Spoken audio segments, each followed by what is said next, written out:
Jaboa Ape.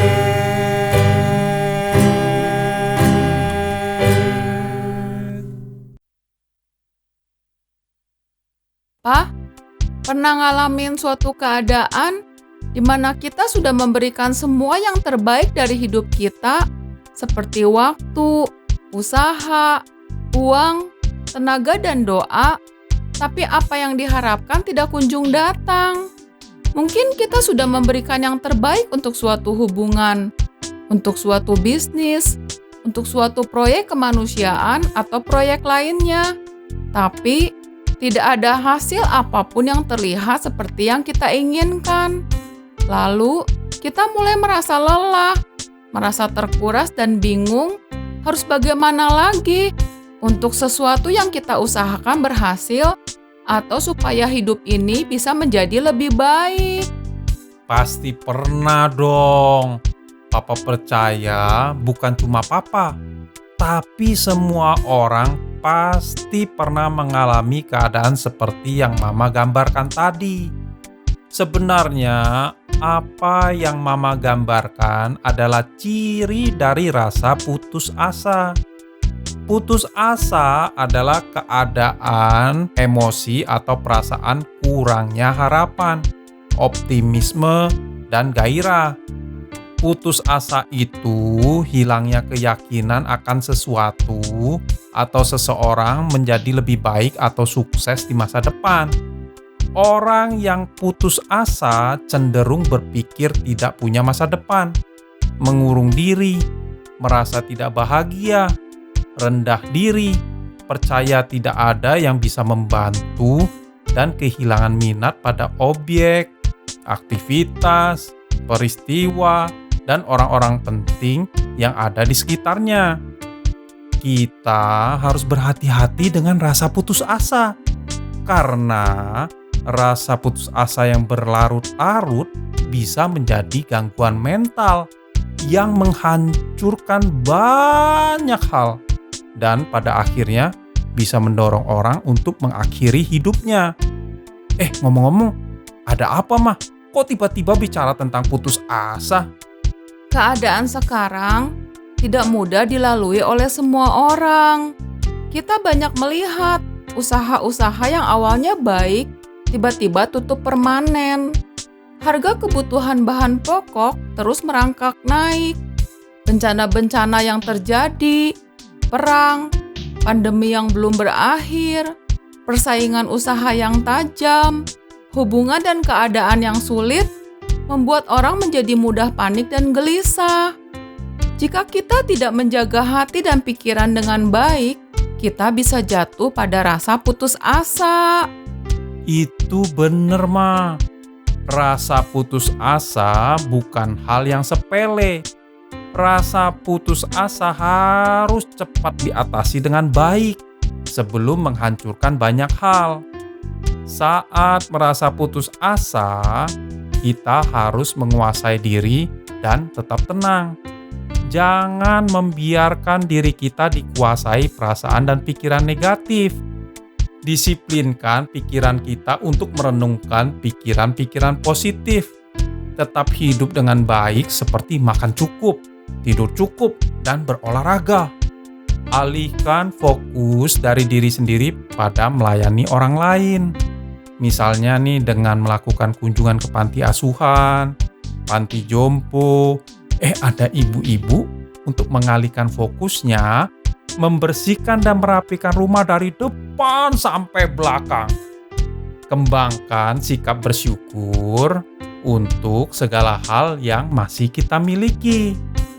Kita juga bisa mencari orang yang dapat dipercaya untuk menceritakan isi hati kita agar terasa plong. Jika kita tidak memiliki siapapun untuk diajak bicara, kita bisa datang pada Tuhan dan menceritakan semua pergumulan hati kita pada Tuhan melalui doa. Lalu kita maju lagi dalam hidup kita untuk melakukan dan menyelesaikan tugas dan kewajiban kita dengan baik. Itu betul, Pak. Mama, jadi ingat cerita seseorang tentang sebuah organisasi yang mengadakan perlombaan berenang melintasi sebuah selat yang menghubungkan dua pulau di suatu negara.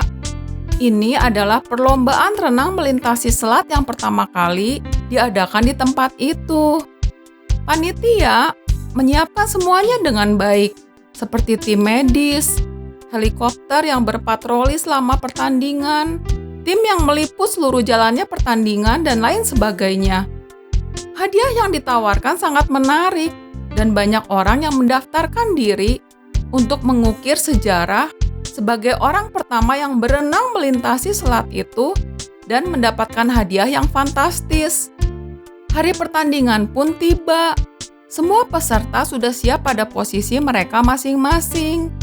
Lalu tiba saat panitia menembakkan pistol ke udara tanda pertandingan dimulai. Dalam sekejap, selat itu dipenuhi orang-orang yang berenang. 1 jam pertama berlalu. Jumlah orang yang berenang mulai banyak berkurang. Peserta yang tidak sanggup melanjutkan pertandingan diminta melambaikan tangan tanda menyerah dan akan dijemput oleh perahu yang berisikan panitia dan tim medis untuk diperiksa kesehatannya dan dibawa ke pulau yang terdekat.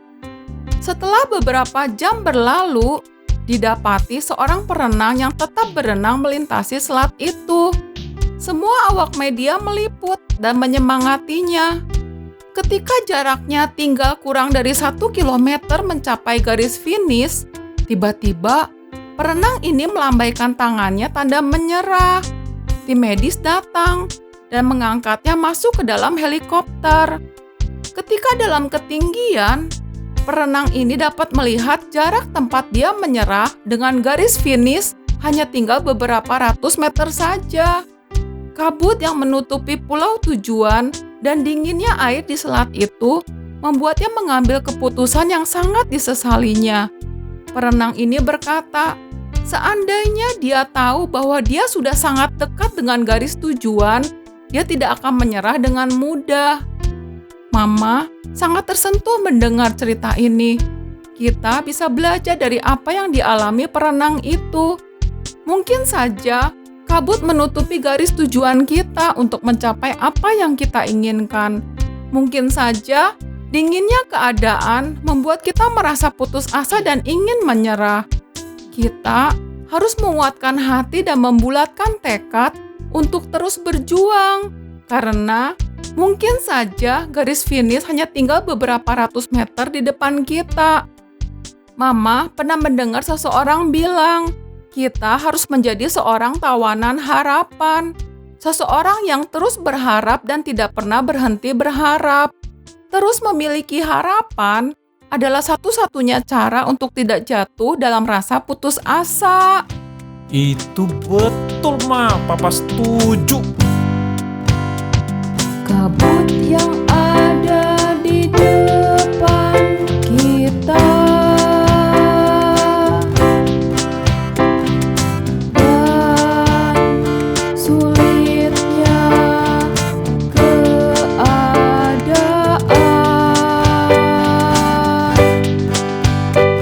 Sering membuat kita putus asa dan ingin menyerah. Jangan putus asa, jangan menyerah, terus berjuang, terus berharap, terus lakukan yang baik. Mungkin saja impian kita hanya tinggal selangkah di depan kita. Terus berjuang, terus berharap, terus lakukan.